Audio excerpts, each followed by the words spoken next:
Gunnar TV. Simply the best.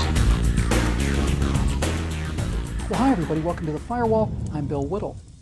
You know, one of my favorite lines about progressive thinking is, yes, it works in practice, but will it work in theory? So let's talk about Obamacare. Forget about whether or not it works in practice. Let's see how it works in theory. Let's start with the difference between rights and commodities. Advocates say that healthcare is a right. Well, unlike freedom of speech, religion, assembly, actual rights, healthcare costs money. Healthcare is a commodity. All that means is it's something that costs money. None of our existing rights cost money, but healthcare does. And when we make a commodity into a right, there will be consequences. The best way to think of this is to look at other things that should be rights if commodities become rights. You can go longer without health care than you can without food, so should food be a right? You can go longer without health care than you can without a roof over your head. Should housing be a right? Now, if you have a right to health care and food and shelter, then that means that you don't have to do a lick of work for them. If they are your rights, they must be supplied to you. No one takes away your right to free speech or to vote if you're out of work or choose not to work. So if housing, food, and health care are rights, then they're owed to you from birth, and you're under no obligation to do anything in return. If you have a right to food, housing, and health care, why would anybody work? The people who have to provide these things, like the farmers, contractors, and doctors, well, they have to work because these commodities as rights have to be provided. So these people become our slaves.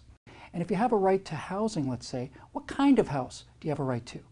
I don't have a cut-rate Fifth Amendment protection against self-incrimination. I get the same protection as Bill Gates and Warren Buffett. But if housing is a right, why should I have to take a smaller house than them? Why can't I eat caviar and lobster every night like they do? Why don't I get the same Cadillac health care plan as members of Congress, let's say? Who pays for all of these things?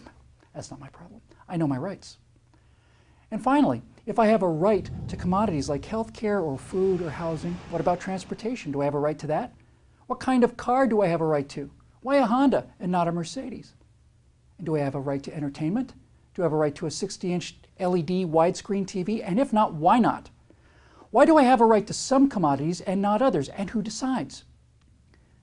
Here's a second look into the theory of Obamacare. In a world of private insurance, if you weigh 600 pounds, smoke 2 packs of cigarettes a day, and want to ride a motorcycle without a helmet, well then first, that is a picturesque image, and second, it's none of my damn business.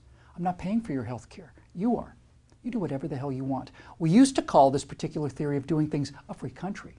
But if the state insures everyone through taxation, the British or Canadian-style single-payer health care system that is the holy grail of progressives and is openly acknowledged as the end result of foot-in-the-door Obamacare. Well, if everyone is responsible for paying for everyone else's health care, then suddenly your weight, your habits, and your activities do become my business, since I'm paying for it. Then we start to see things like obesity taxes and helmet laws and all of these other things that make sense only in the context of saving pooled resources. You're not going to want to live in the kind of world that will eventually become.